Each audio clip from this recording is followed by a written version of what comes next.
Кішкентай тапшылыққа фокусталып қалған сана ауру жұғымдалса қайтеміз дегенді ойлауға мүмкіндік бермейді. Әсіресе қыз бала жөнінен айтқанда, ондағы көңіліндегі басты нәрсе ақша болмау керек. Ақшадан да қымбат, өте қымбат нәрселер бар екендігін біліп жету керек. Біз осыларды меңгеріп, осы кеңірек ойлайтын болсақ, ұзақ уақытты ойлайтын болсақ, бізге не керек екендігін анық сезінер едік. Армысыздар, кітап сүйер саналы ағайын. Бүгін сіздерге Сендил Муланидзан және Елдер Шафир деген екі адам бірлесіп жазған Scarcity деп аталатын кітабы, қазақшаға аударсақ тапшылық деп аталатын кітап. Осы кітапты баяндап бермекшімін. Енді бұл кітапта кей адамдар неге өмір бойы жанталасса да бір кедейліктен арылмай кетеді. Бір қамытты, кедейлік деп аталатын қамытты мойнынан тастай алмай қояды. Не үшін бір қадамы ашылып алдыға ілгерілемейді деген үлкен сұрақты талқылап, соның жауабын іздеуге ұмтылады бұл кітапта. Кедейліктің бір себебі ұсақшылдық дейді. Ұсақшыл адам, ұсақ есеп, қисапты жазып, бәрін есептеп отыратын адамның ісі андымайды дейді. Бұл да бір бекер сөз деп ойлауыңыз мүмкін. Енді адам егер барлығы жетісіп тұрса, асып төгіліп жатса есептемейтін шығар. Ал енді барлығын ұсақ есептемесе ол қалай болады деп. Кейде соның барлығына күш шығар, күш жігермен уақыт кетеді екен. Сіз барынша назарыңызды ұсақ істерге аударған сайын, сіздің үлкен ілгерілеу мүмкіндігіңіз азая түседі дейді авторлар. Жалпы адамның ұсақшылдығы қалай қалыптасады? Адамның бір ұсақ тиын тебенге деген әуестігі, соны санап қалу барысы бала кезден мінез болар еді. Егер бір отбасыда ақша ең маңызды орында тұратын болса, сол тиын тебендер ең маңызды орында тұратын болса, онда ол үйдегі баланың бүкіл көзқарасы сол ақшаға байланып қалады екен. Бұндай ұсақ ақшаны үнемі есептейтін адамдарда не кем болады дегенде, тәуекелшілдік кем болады. Әдетте үлкен сауда, үлкен жұмыс, осының барлығы бір үлкен тәуекелшілдіктердің жемісі. Ақшаны егер кейбір адам осы саудаға салсам, бизнеске салсам, ақшам жанып кетеді, күйіп кетеді дейді, банкке сақтап қояды. Үнемі ақша құнсыздану барысында банктегі ақшаңыздың да құнсызданып жатқанын байқамайсыз. Демек, бұл ақша сақтай алған жағдайда да кедей адамдардың оны өсіріп пайдалана алмайтындығы. Адамның адымының ашылмау себебі көз аясының ашылмауымен бірдей екендігі осы кітапта жан-жақты талқыланып айтылады. Мысалы, мен бір жігітті көрдім, үй сатып алып байыған. Банктен қарыз алып тұрып, үй сатып алған, және оны майға беріп, жалдап жүріп, оны бір бағасын келтіріп сатып, солай байыды. Оны көп адамдар бастабында айтты, ой, банкке ақшаға қарызға бұғылып қаласың деп. Енді тағы бір жігіт тәуекелшілдікпен көлік сатып алды. Ең арзан көлікті алды, онымен күні-түні таксишілік істеп, таксабет жасап, қайтадан көлігін қымбатыраққа сатып, сәл пайда тауып сатып, одан бір жақсырақ көлік алып сөйтіп жүріп, ақырында барлығын дұрыстап алды, барлық шарт жағдайын дұрыстап алды. Осының барлығында қарап отырсаңыз, бір тәуекелшілдік жатыр. Тәуекелшілдік деген нәрсе, бір нәрсеге сондай тәуекелдеп кіріспеген жағдайда ол ілгерілеу өте қиын. Осы тәуекелшілдіктің кем болуы баланың тәрбиесіне байланысты дедік. Ғалымдар мынадай сынақ жасап көріпті. Бір бай семьяда өскен бала мен кедей семьяда өскен балаға 100 теңгелікті сыздырып көрген. Бір темір жаңағы металл ақшаны сыздырып көрген. Сонда кедей семьяда өскен бала металл ақшаны үлкенірек қып сызады екен. Негізі бай жаңағы үйде басты мәселе ақша ғана болмайтын семьяда, басты тақырып ақша болмайтын семьяда, ауқатты семьяларда бала дәл сол ақшаның өзін қарайлас қып сызады екен. Қанша кедейлескен сайын сол ақшаны үлкенірек қып сызып, ол адамның көңіліндегі алатын орны дейді. Сондай сыздырып байқап көрсеңіздер болады, балаларыңыздың көңілінде ақша қаншалықты орын. Ол баланың көңілінде ақша өте жоғары болып тұратын болса, одан кейін сөз жоқ, мәселе шығуы мүмкін. Қыз балалар екі түрлі жағдайда тез бұзылады дейді. Бірі ақшаға өте зарығып, ақша тапшылығы болып жүрген жағдайда. Екіншісі әке мейірі болмаған жағдайда. Не үшін? Әке мейірін көрмеген қыз бала басқалардың алдап әлпештеуіне дереу құлап қалады. Дереу соған мейірімі түсе қалады, көңіл ауа қалады.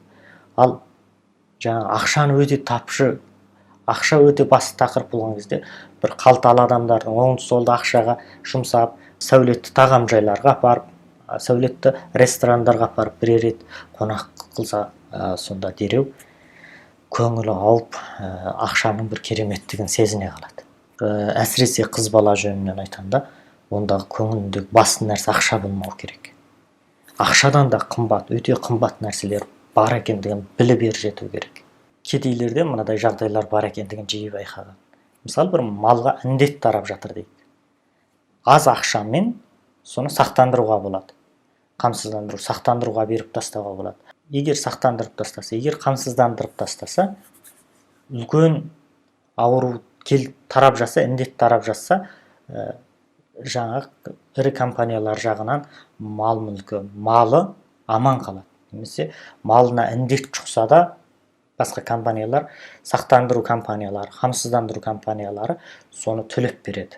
Соны үгіттегенмен көп кедей адамдар еш уақытта ондай сақтандыруды сатып алмаған. Себебін сұрағанда бізде ақша жоқ деп қана жауап берген. Өйткені көз алдағы басты мәселе біреудің қарызын қайтару, көз алдағы басты мәселе тамақ мәселесі. Кедейлі адамдар үшін тапшылық не? Тапшылық қолдағы ақшаның тапшылығы. Аз тиын тебенді қалай жұмсай қоюдың бүкіл сана соған фокусталып тұр. Ал ауру, індет, ол келер кетер белгісіз нәрсе. Бәлкім жұғып кететін шығар. Бәлкім мүмкін жұқпай қалу мүмкіндігі де бар. Енді сол жұқпай қалу мүмкіндігін бастырын қойылады. Жұғып кету деген сөз ол екінші мәселе. Кішкентай тапшылыққа фокусталып қалған сана ауру жұғымдалса қайтеміз дегенді ойлауға мүмкіндік бермейді. Осы індет таралу кезінде үкімет ақша таратады екен десе, бүкіл адамдар жапырлап үкіметтің маңайына барып алған. Індет өзіне жұғып кете ме? Ол екінші мәселе. Бірінші ойда тұрып алған нәрсе анау үкімет беретін ақша. Соның қызығы, соны қайда жұмсай қою, сонымен қалай бір қарызын жаба қою деген ол көз алдағы мәселе болып алады. Демек, адамдар көз алдағы нәрсені ойлай берген сайын, көз алдағы бір экономикалық қиыншылықты ойлап, алысты болжамаған сайын қиыншылықтан арылмайды екен. Әдетте өрт өшіру қызметкерлерінің ең көп өлім шығыны болатын жағдай өрт барысында емес дейді. Қайта сол өртке жеткенше болып қалады екен. Өйткені оларға басты талап етілетін, басты тапшылық уақыт тапшылығы. Өршімей тұрып жету. Олардың басты нысанасы сол. Басты жаттығулар сол. Бірақ сондай жаттығудан өткенмен олар нақ өрт туылып хабар келген кезде дереу көлікке отыраса біремен тағуды ұмытып кетеді. Көлікке отыраса белбеуін тағуды ұмытып кетеді. Содан жолда шырғалаңға, содан жол апатына ұшырайтын болса дереу қаза болатын жағдайлар көп ұшырасады. Өйткені ол кездегі сананың фокусталуы, санаға миға туылатын тапшылық не? Ол уақыт тапшылығы. Ол көп нәрселерді адамның ойынан қағыс қалдырып қояды. Бұл дегеніміз бір тапшылықтың, көз алдағы бір жетіспеушіліктің адамға көп нәрсені ойлауға мүмкіндік бермейтіндігін көрсетеді. Бұл тапшылықты адам қалай ойлайды? Ғалымдар соны зерттеген. Әдетте адамның үлкен миының бақылау жасай алу, ойлана алу қабілеті 300 тақылдан жоғары болған кезде екен. Бір нәрсені көріп, ол 300 тақыл тұрған кезде бар әсер етеді адамға дереу. Адам үлкен миымен талдау жасай алады. Ғалымдар мынадай адамдарды екі топқа бөлген, бір тобы қарны аш адамдар, енді бір тобы тоқ адамдар. Соларға 33 тақыл ішінде жазуларды көрсеткен. Сонда тоқ адамдардың көбі жазуды байқамай қалады. Ал аш адамдар, қарны ашып отырған адамдар, тамақтың аты көрінсе қалт жібермей көріп қояды екен, бақылап қояды екен да. Өйткені оны көз көріп, миы талдау жасаған жоқ дейді оған. Ол анау көмескі санасымен, түпкі санасымен көрді дейді. Түпкі санасымен талдау жасады. Демек, адамдардың санасы бір нәрсеге фокусталған кезде көбінде байқайтыны түпкі сана. Түпкі санамен талдау жасайды. Ақыл ойымен безбендеп отырған жоқ. Бір нәрсенің дереу керектігі адамға бір жетіспей тұрғандығы, ол анау адамның түпкі санасында қажеттілік туындап жатыр.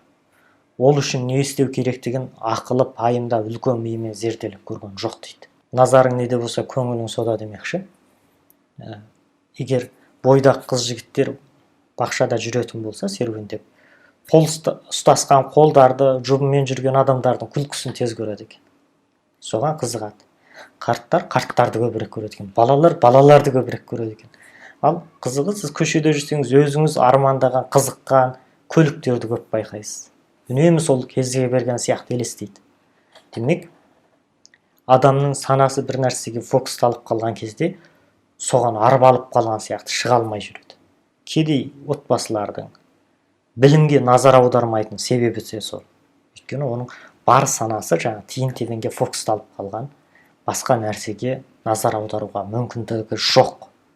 Басқа нәрсеге уақыт бөлуге мүмкіндігі жоқ. Бұны құлыптанып қалу деп те айтуға болады. Ұзақ болашақты ойлап, жоспарлап, солай бір білім алып ізденетіндердің көбі, осындай білімдік бағдарламаларды көріп, кітап оқитындардың көбі қандай байы түсетін адамдар. Байы түсетін адамдар қаншалық ұзақты ойласаңыз, сіз соншалық баю мүмкіндігіңіз бар. 5 жылдықты, 10 жылдықты ойласаңыз, немесе одан жоғарғын ойласаңыз, сіздің экономикалық әл-ауқатыңыз, басқа шарт жағдайыңыздың сөз жоқ жақсаратындығын ойлайсыз. Өйткені адам бір күнде ештеңені өзгерте алмайды, бірақ бір жылда адамның бойындағы күш-қуат ересен. 5 жылдық уақыт сізге бүкілдей бұл өмірден өзгеріп басқа бір деңгейге кетіп қалуға баспалдақ болып береді. Сондықтан уақыттан ұлы күш жоқ. Уақыт барлығын ұмыттыра да алады, уақыт тасты да үгітіп жібере алады, және адамның тағдырын да өзгертіп жібере алады. Сондықтан біздің назарымыз қайда болу керек? Абай атамыз айтады. Құдай саған бақ берді дейді. Оны алмайсың дейді. Ол денсаулық, ол білім, ол сол білімді игерерге кететін уақытпен ми, зейін, зерде, көз. Мына жарық жалғанды, кітапты көріп тұрған көз, осының барлығын берді. 2 қолды берді, оны істетпейсің дейді. Демек, біз осыларды меңгеріп, осы кеңірек ойлайтын болсақ, ұзақ уақытты ойлайтын болсақ, бізге не керек екендігін анық сезінер едік. Бұл кітаптың да айтары сол. Эдисонның әйгілі сөзі бар, адамдар ойланбау үшін жұмыс істей береді дейді. Тұқыжыңдап жұмыс істей берген адамда, күні кешке дейін бірер тиын-тебеннің соңында жүре берген адамда үлкен болашақты ойлауға, үлкен жоспарлар бойынша ақырын ілгерілеуге қайдан уақыт болсын, ондай қайдан ойлан болсын. Енді осындай бағдарламаны сабыр етіп, осындай білімдік нәрі бар кітаптың мазмұнын сабыр етіп, соңына дейін тыңдап келген болсаңыз, құттықтаймын, сізде сондай даму жолына, баю жолына бір қарекетке жүрегіңізбен берілген, үлкен миыңызды істете білетін адамсыз. Көп адамдар үлкен миын істетпейді. Тек қана сезім түйсікпен ғана жұмыс істейтін болып отыр. Сонымен бүгінгі кітап баянымыз соңына жетті. Ұнап жатса, достарыңызбен бөлісіңіз. Келесі біздің кітап баянымызды өткізіп алмау үшін біздің YouTube каналымызға жазылыңыз. Мен өзім құнды деп қараған, өзім таңдаған кітаптарды үнемі сіздермен осылай кітап баян ретінде қазақи әңгімелермен, қарапайым тілдермен ортақтасып отыратын боламын. Сіздермен ой ортақтасқан Ықылас Оразбай.